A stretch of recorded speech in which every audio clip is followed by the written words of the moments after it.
In my work in the treatment field, we went from Freeport Hospital. Nassau County began getting interested in a department. They had a drug commission. It was terrible, a commission. A wonderful man, Mr. Ralph Queso. I'm not into politics, but he was the county exec, and he decided to start a department of drug and alcohol. I have a commissioner and all, and they offered me the job of Director of Alcoholism Services, and I couldn't turn that down. So I left Freeport, and I went there for 3 years. I'm a team builder. So when I say the word I, no, that's ridiculous. Okay, maybe I had the leadership qualities, or maybe, not maybe, I was given the thoughts and the ideas on how to build things. We put in about 14 programs in less than a year and a half. Everybody said there's no money. There's money. I had people go out who knew that area to bring the money in. Long story short, okay, we put in a Nassau County, a detox and a rehab and a halfway house and outpatient, and always services for the family. From there, I had an offer to go to a place called Brunswick Hospital, and I just simply moved programs, and we became a more elaborate Freeport, if you want to call that. All this time, I realized you can't wait. You don't let somebody go down into this pit of hell. You've got to intervene. So since 70 on, I began going out working with companies and unions to put in what is now called employee assistance programs. Every one of those programs started two things: as alcoholism intervention programs. And every one of those programs were carried out by recovering people. This entire field, okay, was created and started mainly, 90%, by people that were so grateful, that they had a chance of getting their lives back. They wanted to help others. Seafield Center is an 80-bed inpatient treatment center located in West Hampton Beach, Long Island, New York, for the treatment of alcoholism and drug addiction and detox services. Additionally, Seafield has 9 outpatient clinics located from the east end of Long Island all the way into Brooklyn and Manhattan. We have 9 halfway houses, not-for-profit halfway houses. 7 of those are for males, 2 of those are for females, and additionally we have a medical component called New York Diagnostic, which are 6 clinics located throughout Nassau and Suffolk County, New York.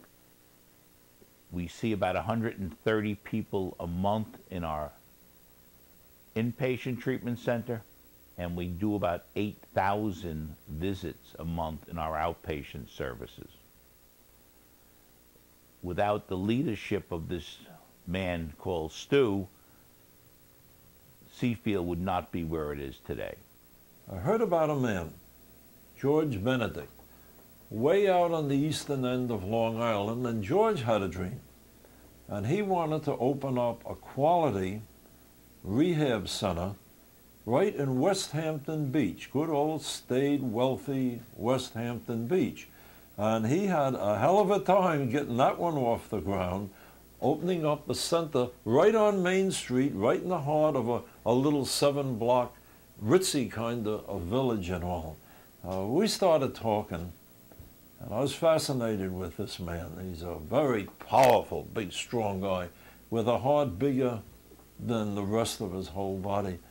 And so I worked with George, and we talked. We had a handshake.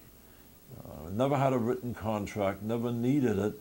And I figured I could turn the place around, get him going, and then, you know, we'll see what else happens. Well, I've been there 16 years. And I told him, you're not going to get rid of me. I'm going to buy a little piece of property in the back. You can put the headstone up. And I have 9 scrapbooks in the other room of letters I received from families of patients And I would probably say 80 to 85% of them contain something regarding Stu Paul. So here I sit, age 73. I have a nickname. It's called the Old Man of Seafield. Well, I am an old man. This is what's left of me after all of these years. And an old guy like me has to look back and say, wow, what an adventure I've had, and has to say to new people entering this field, what an adventure you can have. Many years ago, Stu gave me something. It was the definition of success. And I don't know exactly how it reads, but I'll give it to you from my memory. It was written by Kipling. Success is to leave the world a better place than I found it, whether by a healthy child, a garden patch, or a redeemed social condition. To know that one life has breathed easier because I have lived. This is to have succeeded. Based upon the definition of Kipling, there is no question of the success of Stu Paul. He has changed literally thousands of lives.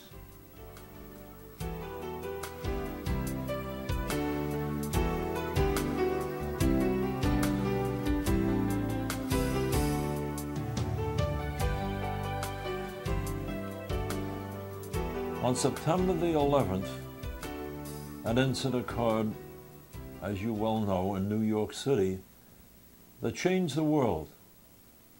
The world as we know it on the planet Earth will never be the same again. And it was called an act of terrorism. And I was deeply touched by this.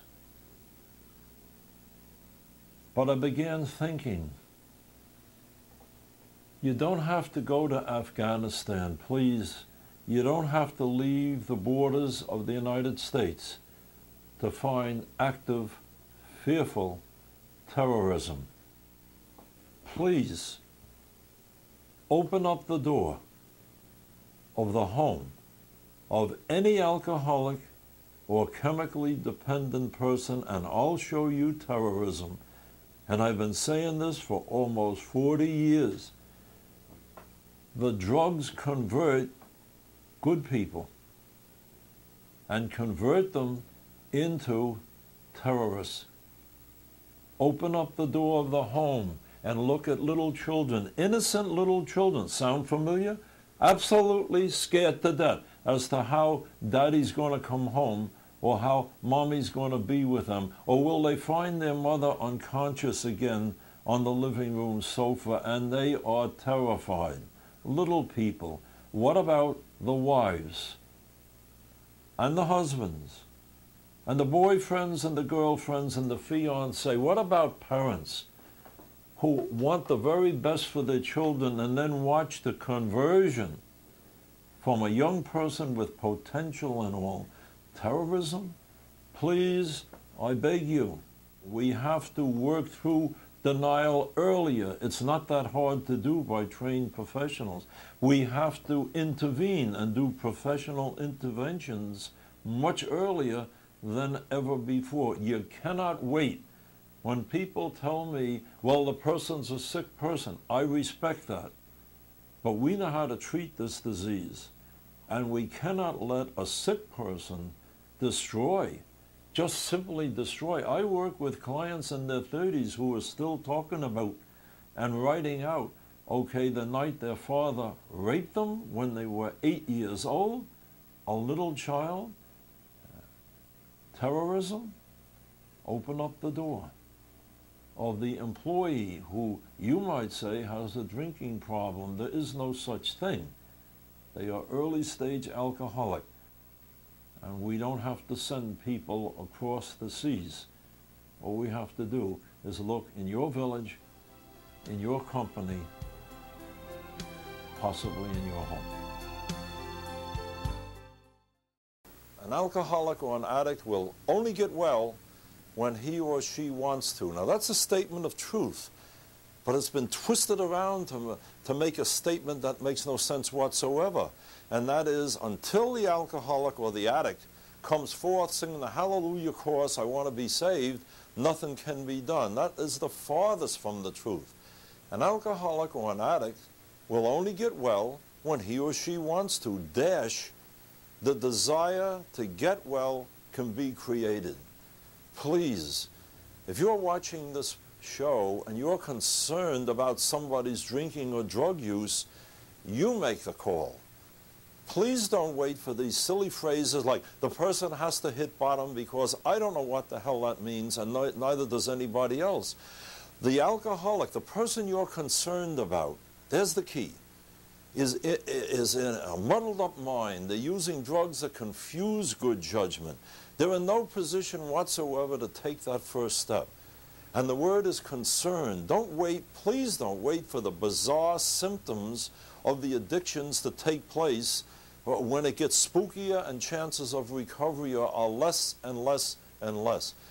The word is concerned. If you're concerned about somebody, you make the call.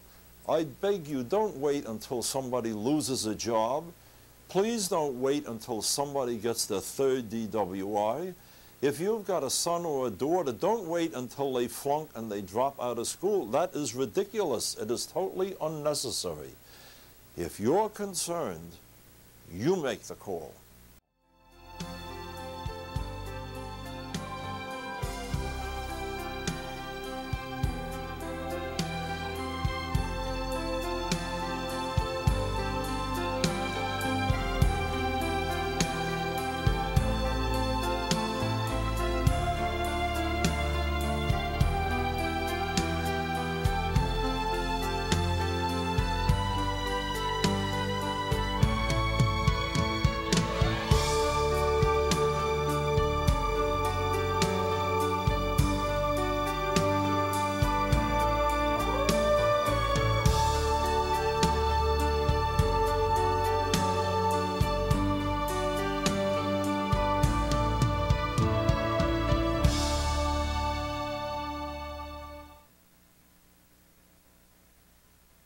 Let me thank you. I thank you for coming. I thank you for, 15 weeks this young lady has been here. And she's always been here, and I've really depended on her. And she was gracious enough to let me do this thing with Stu, and I truly, truly appreciate it. Next week, all bets are off. I have these things here that we have to cover. Right. And and I hope we haven't been too, But in any event, thank you very much. You're welcome. Thank you, folks at home. I hope you've enjoyed these 2 shows. They are a celebration to a man whose life mattered, and because he always tried to do something, no matter how small, to make the world a better place to live in.